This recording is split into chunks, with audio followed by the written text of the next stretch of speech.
Hello everyone, Bigg Boss season 9 wild card entries తర్వాత కాస్త వైల్డ్గానే నడుస్తుందనే చెప్పాలి. ఎందుకంటే వైల్డ్ కార్డ్ ద్వారా వచ్చిన కొంతమంది కంటెస్టెంట్లు ఆర్గ్యుమెంట్స్తోనే కంటిన్యూ చేయడం జరుగుతుందన్నమాట. అసలు నెక్స్ట్ ఏం జరగబోతుంది బిగ్ బాస్లో ఒక్కసారి దీని మీద ఒక చిన్న విశ్లేషణ తీసుకున్నాం. ప్రస్తుతం అంతరి స్టూడియోలో సీనియర్ జర్నలిస్ట్ శేషరావు గారు ఉన్నారు. వెల్కమ్ చెప్దాం. Hello sir. హలో.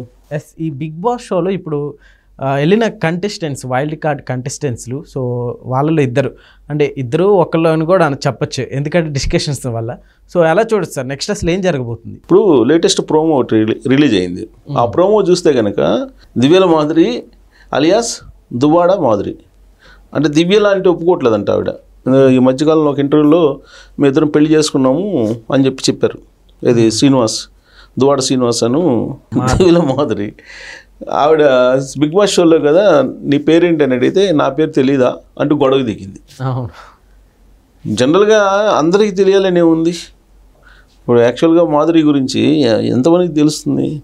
మామూలు వాళ్ళకి, రెగ్యులర్గా బిజీగా ఉండేటువంటి వాళ్ళకి దివ్య లేదా దువ్వాడ శ్రీనివాస్ గురించి చర్చించుకోవటం, మాట్లాడుకోవటం, లేదంటే వాళ్ళని చూడటం ఇవన్నీ ఉండవు కదా.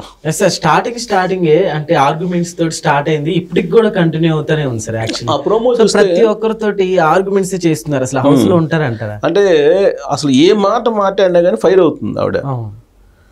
ఎలా ఉందంటే బిగ్ బాస్ హౌస్లో ఉండేటువంటి వాళ్ళందరూ ఈవిడ కింద ఉండాలి, అంటే ఈవిడ పెత్తనంలో మొత్తం హౌస్ మొత్తం ఉండాలి అనే యాంగిల్లో కనిపిస్తుంది.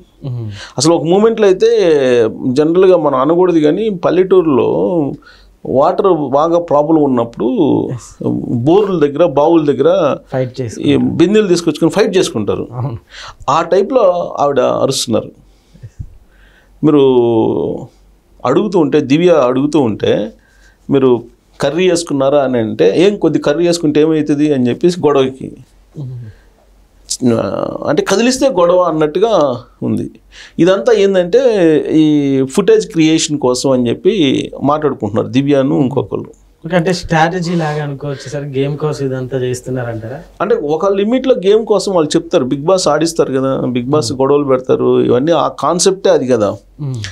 కానీ ఈవిడ కొంత చేయమంటే ఇంకొంత చేస్తుంది అని అన్నట్టుగా అనిపిస్తుంది, అంటే ఓవర్ యాక్షన్ అన్నట్టుగా అనిపిస్తుంది. ఇవాళ కొన్ని వెబ్సైట్లో కూడా నేను చదివాను. అసలు ఆవిడ కనిపిస్తే చాలు టీవీ బంద్ చేసేటువంటి పరిస్థితి ఉంది, అంత అసహించుకుంటున్నారు పబ్లిక్ ఆవిడ యాటిట్యూడ్ని కానీ, ఆవిడ బాడీ లాంగ్వేజ్ని కానీ, ఆవిడ మాటలు కానీ అని చెప్పి చాలా వెబ్సైట్లో రాశారు. దీంతో దువ్వాడ శ్రీనివాస్ కూడా తలబట్టుకుంటున్నాడు, పిచ్చెక్కిపోతుంది దువ్వాడ శ్రీనివాస్కి కూడా. అసలు ఎందుకు పంపించారో బాబు ఈ షోకి అని చెప్పేసి అనుకునే పరిస్థితికి ఆ షో ఉంది అనే యాంగిల్లో చాలా వెబ్సైట్స్లో రాశారు. జనరల్గా ఈ బిగ్ బాస్ షోకి ఉంది వెబ్సైట్లో కూడా రాస్తూ ఉంటారు కదా. ఇప్పుడు సినిమాలకు కనుక రివ్యూ రాసినట్టు, లేదంటే సీరియల్స్కి రివ్యూ రాసినట్టు బిగ్ బాస్ షోకి కూడా రివ్యూస్ రాస్తున్నారు. ఆ రివ్యూస్ చదివితే నాకు అసలు ఆవిడ దివ్యల మాదిరి వ్యవహరిస్తున్నటువంటి తీరు ఎలా ఉందంటే, పాత సినిమాల్లో సూర్యకాంతం అంటారు. సూర్యకాంతం క్యారెక్టర్ ఆవిడ పెట్టేదే సూర్యకాంతాన్ని గయ్యాళి అంటారు. గయ్యాళి క్యారెక్టర్కి ఎక్కువ సూర్యకాంతాన్ని ఎంపిక చేసుకుంటారు అప్పట్లో.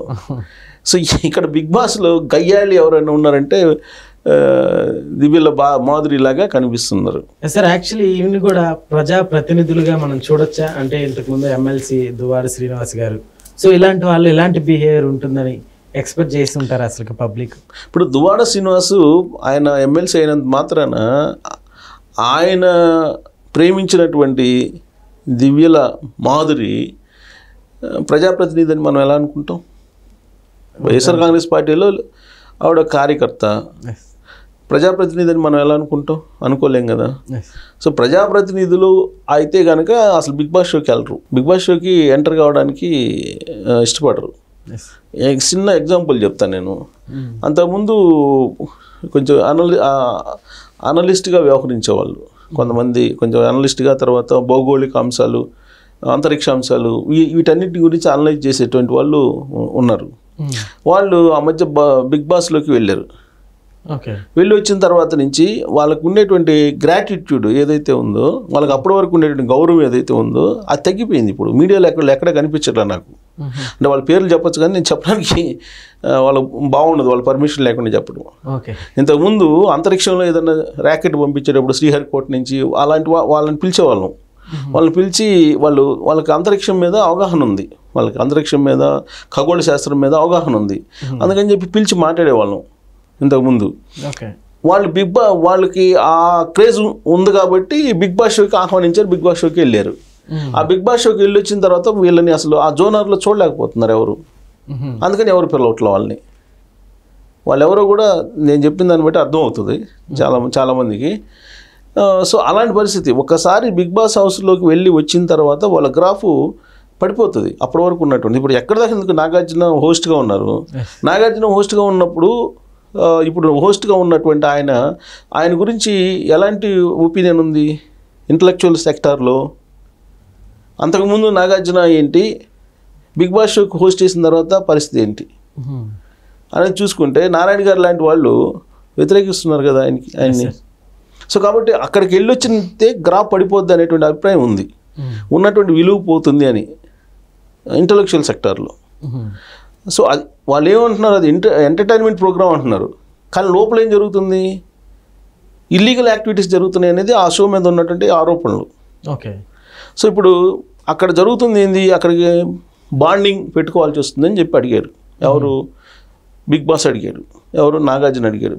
వైల్డ్ ఎంట్రీ కార్డులోకి ఎంటర్ అయ్యేటప్పుడు ఎవరిని? మాధురిని అడిగినప్పుడు మాధురి ఏం చెప్పింది, నాకు బాండింగ్ అవసరం లేదు, నాకు మా రాజాతోటి బాండింగ్ తప్ప ఇంకెవరితో బాండింగ్ లేదు, కావాలంటే వెళ్ళిపోతాను అన్నట్టుగా మాట్లాడింది ఆవిడ.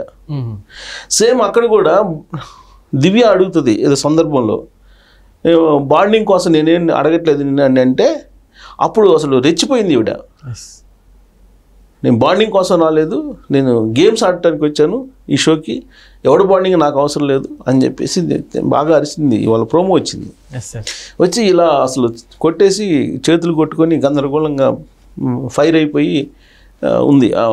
సార్ లైవ్ లో కూడా ఒక బిట్ చూశాను సార్ నేను, రీతు చౌదరి మీద. సో గట్టిగా అంటే అరవటం కూడా చూస్తుంటే యాక్చువల్లీ ఆడియన్స్ కూడా భయం వేస్తుంది సార్, ఆ విధంగా అరవటం జరిగింది. రీతు చౌదరే కాదు, ఇప్పుడు అతను కెమెడియన్ ఉన్నాడు కదా, అతను బాత్రూంలో బొట్టు బిళ్ళలు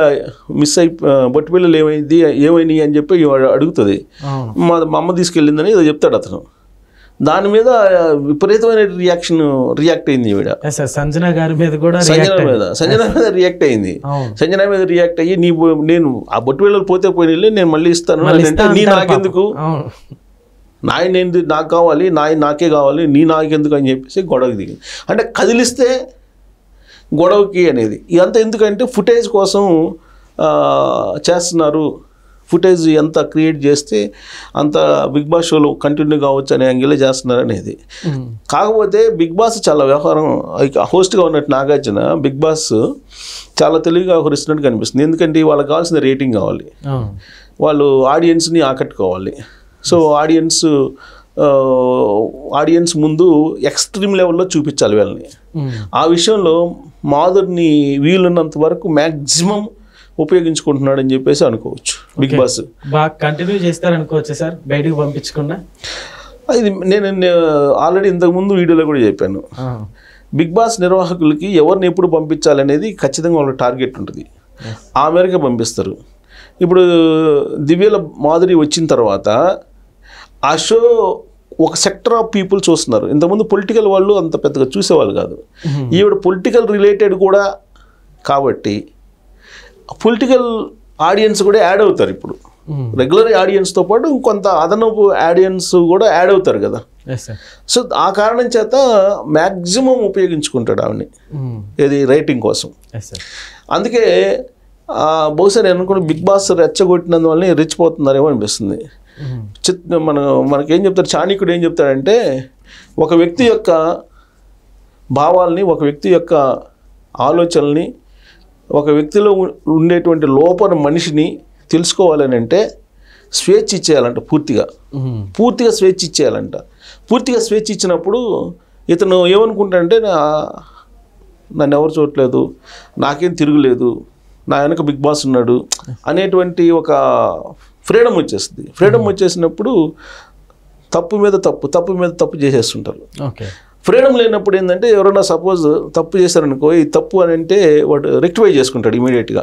కానీ పూర్తి స్వేచ్ఛనిచ్చేస్తే ఆ మనిషి లోపల ఉన్నటువంటి ఇంకో లోపల మనిషి ఉంటాడు ప్రతి వాళ్ళకి, ఆ లోపల మనిషి బయటకు వస్తారు. ఇప్పుడు దివ్యల మాదిరిలో ఉన్నట్టు లోపల మనిషిని తీసేసేటువంటి కార్యక్రమం బిగ్ బాస్ చేస్తున్నాడు. ఆ బిగ్ బాస్ చేస్తున్నటువంటి ఈ కార్యక్రమం సక్రమంగా ఉంటుందా లేదంటే రాబోయే రోజుల్లో ఇది అసలు దువ్వాడ శ్రీనివాసు అలాగే దివ్యల మాధురికి సంబంధించిన బాండింగ్ ఏదైతే ఉందో అడల్టరీ బాండింగ్, ఆ అడల్టరీ బాండింగ్ని దెబ్బతీస్తుందా అనేటువంటి చర్చ కూడా నడుస్తుంది బయట మార్కెట్లో. వీధికుల ఫైట్స్ ఇంకా చూడొచ్చు అంటారా? అంతకు మించి జరుగుతాయి. ఇప్పుడు దివ్యల మాధురిని కనుక ఇలానే కంటిన్యూ చేస్తే ఇంతకన్నా డబుల్ చూడొచ్చాము. ఇప్పుడు వరకు మనం నోటి దుర్సే చూసాం, నోటి పొల్యూషనే చూసాం. రాబోయే రోజుల్లో మ్యాన్ హ్యాండ్లింగ్ కూడా ఉంటుందేమో చెప్పలేం. ఎదుటి వాళ్ళని కొట్టినా కొట్టచ్చు, ఆ స్థాయిలో ఉంది. నెక్స్ట్ లెవెల్ అదే. ఇప్పుడు ఒక నోటి దురుసు అనేది ఒక లెవెల్కి వెళ్ళిపోయింది. ఈ నెక్స్ట్ లెవెల్ ఏంటి? మ్యాన్ హ్యాండ్లింగ్ ఉంటుంది. సో ఆ స్టేజ్కి కూడా వెళ్ళే అవకాశం ఉంది. కాకపోతే మ్యాక్సిమం ఉపయోగించుకుంటారు ఇవన్నీ, ఈ మ్యాక్సిమం ఉపయోగించుకుని వదిలేస్తారు. Okay sir, thank you.